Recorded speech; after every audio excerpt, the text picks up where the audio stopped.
Are you looking for a horror film with some suspense, some thrills, some chills, and some blood spills? I'm Screen Time Coda, and thank you to Strike Media for giving me the opportunity to check out an early screener for Late Night with the Devil, one of my most anticipated films of 2024. Late Night with the Devil stars David Dastmalchian as Jack Delroy, the host of a late night talk show where his viewership is declining and he can't seem to ever beat out Johnny Carson's viewership. One Halloween night in 1977, Jack decides to up the ante and he decides to have a guest on his show who has a real-life demon living inside of her. With the pressure to be number one, Jack decides that he's going to conjure this demon live in front of the studio audience and in front of the cameras for the viewers at home. And that's when our night takes a turn for the worse.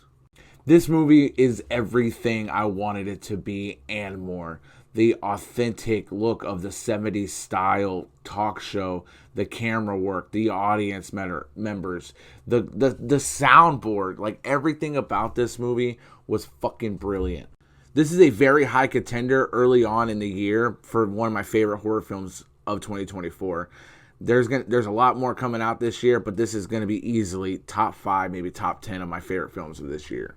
I'm so glad that David is finally getting some lead roles because this man's acting career is just stacked after stacked after stack, and astonishing that he's never gotten really much of a full-fledged lead role until this film. He deserves more, and he deserves more horror films because what he did in this film as Jack Delroy was magnificent. It was phenomenal. I was so captivated into this film that whatever happened, I felt like I was a viewer at my home in 1977 watching this go down live on my television screen.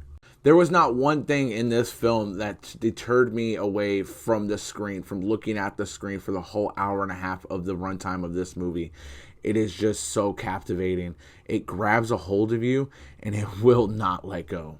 The camera work, again, is fucking genius. I love the fact that when it's black and white, it's showing the tension and the buildup of what's going on behind the scenes before everything is starting to shoot.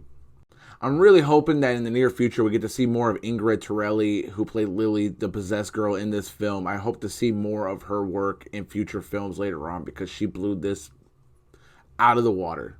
This film is a very high 4.5 out of 5 stars for me. I had a blast watching it. I can't wait to watch it again. And I advise on March 22nd when this movie opens in theaters to go buy a ticket, find the nearest theater, and go see this movie for yourself because it will captivate you in so many ways, because this is also a horror film that you think you know everything from the trailer, but shit hits the fan, and shit hits the fan fast. And that's what I loved about it. It will also be available for streaming on Shudder on April 19th. So if you can't get a chance to go see it in theaters yourself because the theater's not playing it near you or anything like that, then just wait for Shudder to drop it on April 19th and definitely enjoy the ride because it's a lot.